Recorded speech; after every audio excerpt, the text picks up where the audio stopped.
حضور صلی اللہ علیہ وسلم نے فرمایا، دل 4 قسم کے ہوتے ہیں۔ نمبر 1، صاف دل جو روشن چراغ کی طرح چمک رہا ہو۔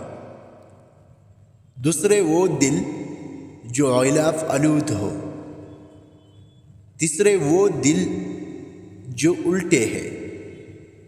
چوتھے، وہ دل جو مخلوط ہے۔ پہلا دل مومن کا ہے جو نورانی ہے۔